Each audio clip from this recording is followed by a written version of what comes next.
일단 진짜 정말 많고요. 우리가 그냥 뉴스로만 보고 아, 그랬구나 이 정도로 넘어가서 그렇지. 뭐 최근 사례를 좀 말씀드리면 가장 최근에는 대표적으로 2021년 5월에 발생한 미국 송유관 해킹 사건이 있거든요. 이 사태로 인해서 미국 전체 그 큰 땅덩어리가 한 50개 주 정도가 되는데 18개 주에 긴급 사태가 선포가 됐어요. 그러면 누가 해킹을 했냐라고 했을 때 다크사이드라는 미국 해커 집단이 가솔린과 경유를 공급하는 송유관 시스템을 마비를 시킨 사건이거든요. 이것 때문에 사실 동부 쪽 5,500마일, 8,850km 정도의 송유관 시스템이 폐쇄가 아예 됐거든요. 이 송유관은 미국 동부 석유수의 한 45%, 한 절반 정도 가까이를 차지했고요. 이게 그저 에너지 기업 해킹의 시작뿐이라는 거예요. 지금은 사실 구에너지와 신에너지 등 에너지 업계의 패러다임의 전환이 일어나고 있고 모든 공급은 사실 시스템으로 공급이 되고 있는데 시스템이 또 마비가 되지 않으리라는 보장이 없죠. 추가적으로 이 해커 집단이 단 2시간 만에 해당 기업의 자료를 한 100GB 정도도 자료를 탈취를 해갔다고 해요. 그럼 여기서 궁금한 점은 과연 어떻게 해결이 되느냐 일 텐데 회사에서 사이버 범죄 조직한테 한 500만 달러, 한국 돈으로 한 60억 원 정도를 주면서 끝났어요. 결국에는 그들의 요구에 응대를 할 수밖에 없는 거죠. 2020년도에는 해커들이 솔라윈즈라는 네트워크 기업에서 배포하고 있는 오리온이라는 소프트웨어에 악성 코드가 포함된 멀웨어라는 걸 심어가지고요. 솔라윈즈의 고객이 한 30만 고객 정도가 되거든요. 근데 이 기업에서 해당 소프트웨어를 다운받고 업데이트한 1.8만 개의 고객사가 해킹 피해를 입었어요. 우리가 아는 기업으로 대표적으로 세계 최고의 보안 기업이라고 하는 마이크로소프트부터 시작을 해서 미국의 국방부, 국토안보부, 에너지부, 핵안보실 등이 해당이 되고요. 진짜 무서운 거거든요. 그리고 또 몇 가지만 더 소개를 해드리자면은 2014년도에는 미국의 대형 카지노 업체인 라스베이거스 샌즈라는 회사가 있는데 이 회사가 해커들의 공격을 당해서 시스템이 아예 마비가 됐어요. 그리고 이러한 해킹 복구에 한 4천만 달러, 한국 돈은 500억 원 정도가 투입이 됐고요. 또 세계 최대 은행이라고 할 수 있는 JP 모건 체이스도 해킹을 당해서 개인정보가 한 8,300만 건이 유출이 됐거든요. 또 사우디아라비아의 최대 석유회사인 아람코의 PC가 해커들의 공격으로 3만 대 가까이가 마비가 된 경우도 있고요. 또 우리에게 친숙한 인스타그램, 왓츠앱, 페이스북을 갖고 있는 페이스북 그룹, 메타 그룹도 해킹을 자주 당하고 있고요. 개인정보 엄청 털리잖아요. 사실 우리가 그냥 해킹이 되나 보다라고 해서 넘어가서 그렇지 심각하게 사이버 보안 공격이 지금 많이 들어오고 있다는 점 충분히 인지를 하시는 게 좋을 것 같아요. 그리고 2021년 12월경에 전 세계 모든 서버에 영향을 미칠 수 있는 사이버 보안 이슈가 터졌거든요. 아마 생소하실 수도 있는데 로그4j 사태라고 해서 이게 뭐냐면은 개발자들이 고난이도 프로그램을 개발하기 위해서는 기초가 된 오픈 소스가 필요하잖아요. 물론 직접 할 수도 있지만 보통은 효율성 측면에서 시간과 노력을 절약을 하기 위해서 기초적인 부분은 가져다가 사용을 해요. 근데 기초가 되는 오픈소스 이름이 바로 log4j라는 오픈소스인데 바로 이 부분에 해킹의 취약점이 발견이 된 거거든요. 근데 이 발견이 된 것도 되게 웃긴 게 뭐냐면은 2021년 12월 1일부터 해킹이 사용이 되다가 알리바바 보안팀에 의해서 8일 늦게 2021년 12월 9일에 발견이 됐고요. 즉 아무도 8일간 해킹이 되는지조차 아예 몰랐었던 거죠. 대표적으로 애플, 구글, 테슬라, 마이크로소프트 등 거의 모든 기업, 모든 서버에서 사용을 하고 있었기 때문에 사실 모든 영역에서 해킹의 가능성이 열린 셈이거든요. 대표적으로 마인크래프트에서 선발 주자격으로 해킹을 이미 당했어요. 더욱이 로그4j라는 오픈소스를 이용해서 게임뿐만 아니라 가상현실, 빅데이터 구성, AI 등 무궁무진한 프로그램을 만들었는데 아무래도 무의식적으로 사용을 하다 보니까 지금 와서 이 오픈소스가 어디에 얼마나 사용이 되고 있는지를 모르는 게 가장 큰 리스크죠. 그리고 심지어 해당 프로그램이 로그4j를 바탕으로 설계가 된 건지도 모르는 개발자들도 많고요. 그러면은 이런 의문점이 있으실 수도 있을 것 같아요. 로그4j 해킹의 취약점을 막으면 되지 않냐 라고 질문을 하실 수가 있는데 당연히 막았죠. 근데 3번에 걸쳐서 버전을 업데이트하고 수정을 해서 막아도 계속적으로 해킹의 취약점이 발견이 되고 있다고 해요. 앞으로는 어떤 파급 효과가 있을지 당연히 모르는 거고요. 그러니까 사실 역사상 최악의 보안 위협이 될 수도 있다 라고 하는 거고요.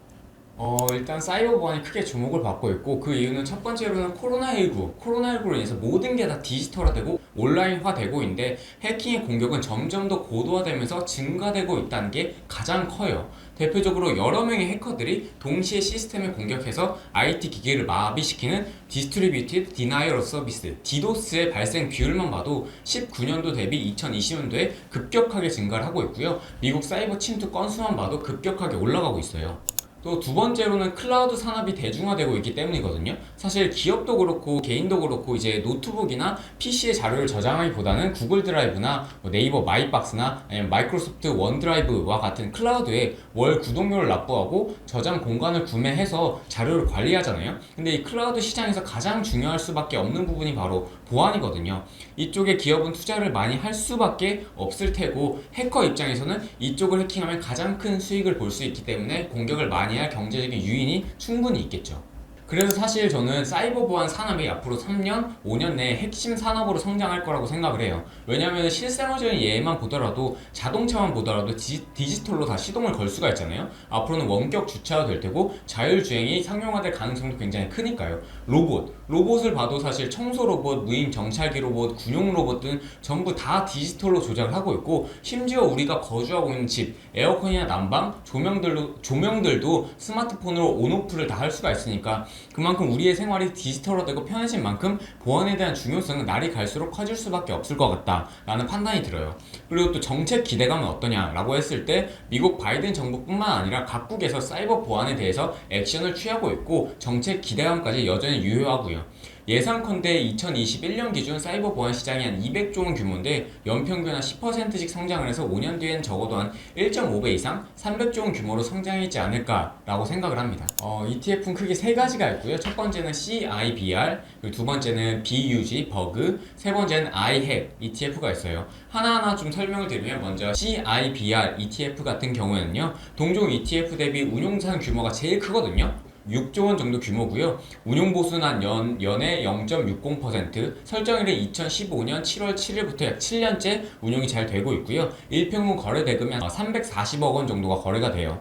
그리고 버그 ETF 같은 경우에는 운용자산 규모가 한 1.3조 원 정도가 되고요. 운용 보수는 0.50%이고 설정일은 2019년 10월 25일부터 약 3년째 운용되고 있어요.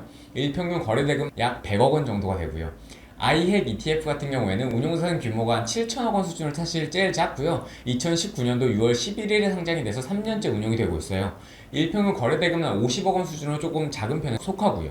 세부적으로 좀 살펴보면은 CIBR ETF 같은 경우에는 업종인 보안 관련 IT 서비스, 소프트웨어, 통신 장비, 항공우주 쪽으로 사이버 보안과 관련된 전반적인 산업군에 다 투자하는 전략을 갖고 있어요. 대표적으로 엑센추어, 시스코, 팔로알토, 크라우드 스트라이크, 클라우드 플레어와 같은 기업들이 편입이 되어 있고요. 버그 ETF 같은 경우에는요, 사이버 보안에 좀 특화가 되어 있어요. 특히 소프트웨어 업종에 70% 이상 집중이 되어 있거든요. 구성 종목도 보안 소프트웨어의 핵심 강점을 가진 팔로알토나 포티넷, 체크포인트, 제트스케일러, 옥타와 같은 기업들이 편입이 되어 있어요. 그리고 마지막으로 iHack ETF 같은 경우에는요, 소프트웨어 업종이 50% 정도고 IT 서비스가 40% 정도 비중을 담고 있고요. 구성 종목으로는 시트릭스, 포티넷, 도큐사인, 주니퍼, 그리고 팔로알토와 같은 기업이 있고요. 현재 기준 2년치 수익률을 비교를 해보면 아무래도 보안 관련 소프트웨어 기업을 제일 많이 편입한 버그 ETF의 수익률이 가장 좋았어요. 물론 변동성은 CIBR ETF보다는 조금 더 컸지만요. 배당 같은 경우에는 사실 CIBR ETF건 버그 ETF건 iHack ETF건 거의 0에서 1%대로 거의 없다고 보시면 되는데, 사실 성장하는 산업군은 배당보다는 주가 차익을 보고 투자를 하는 거니까 배당은 크게 신경을 쓰지 않으셔도 된다고 생각을 해요.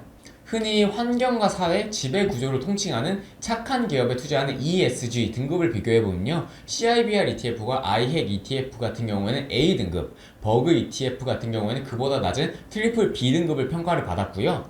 추종 지수를 비교를 해보자면, 먼저 CIBR ETF 같은 경우에는 사이버 보안 관련 산업군에 전반적으로 다 투자를 하고 있고, 최소 시가총액 3천억 원 이상이면서 하루 평균 거래 대금이 10억 원 이상, 그리고 최소 유통 주식 물량이 20% 이상이 되어야 돼요. 그리고 버그 ETF 같은 경우에는 사이버 보안 활동에서 해당 기업의 매출액이 50% 이상 발생을 해야 되고요. 여기서 사이버 보안 활동이란 뭐냐라고 했을 때, 시스템이나 네트워크나 각종 전자기기로부터의 해킹 공격에 대한 방어 활동이 해당이 돼요. 총 40개의 종목을 시가총액 순으로 정렬을 시킨 다음에 인덱스를 만들고, 최소 시가총액 기준 2천억 원 이상인 기업, 여기서 인도 빼고 상장된 기업들이 포함이 돼요. iHack ETF 같은 경우에는요, 기초지수가 정확히 어떤 기준으로 운용이 되는지는 명시가 되어 있지는 않지만 운용 목표를 살펴보면 사이버 보안 분야에서 매출액이 50% 이상 나오면서 사이버 보안과 관련된 전반적인 산업군에 투자를 하고요. 선진국, 신흥국 모두 포함을 하고 매년 종목 재구성이 되고 반기별로 비율 조정을 하면서 시가총액 순으로 종목 비중을 정해요. 구성 종목과 비중은 어떻게 되느냐? CIBR ETF 같은 경우에는 총 36개의 종목 중에서 상위 10개 종목이 차지하는 비중이 한 45% 정도가 되고요. 그리고 버그 ETF 같은 경우에는 총 33개 종목 중에서 상위 10개 종목이 차지하는 비중이 한 55% 정도가 되고요. iHack ETF 같은 경우에는 총 54개의 종목 중에서 상위 10개 종목이 차지하는 비중이 한 40% 정도가 되고요. 일단 리스크 요인은 적자 기업이 꽤 있거든요. 대표적으로 시스코나 포티넷 보안 기업 제외하고는 팔로알토, 크라우드 스트라이크, 제트스케일러, 옥타, 클라우드 플레이어, 스플렁크 모두 적자를 보고 있어요. 아무래도 현재 유동성 장세가 끝나고 금리 인상과 더불어서 실적 장세로 변화하는 추세인 만큼 주가에 분명히 부정적인 영향을 미칠 수가 있겠죠. 그래서 저는 더더욱 개별 종목보다는 ETF적인 산업군 투자가 바람직하다고 생각이 돼요. 그러면 사이버 보안에 투자를 하고 싶은데 그럼 어디에 투자를 해야 되냐라는 고민이 분명히 있으실 것 같아요.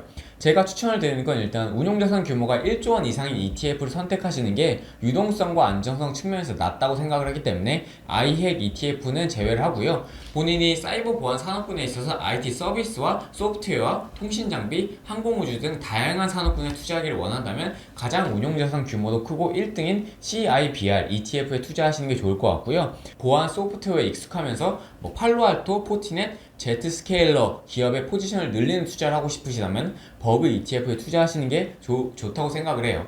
오늘 영상이 유익했다면 좋아요와 댓글 달아주시고요. 다음 영상에서 봐요. 안녕.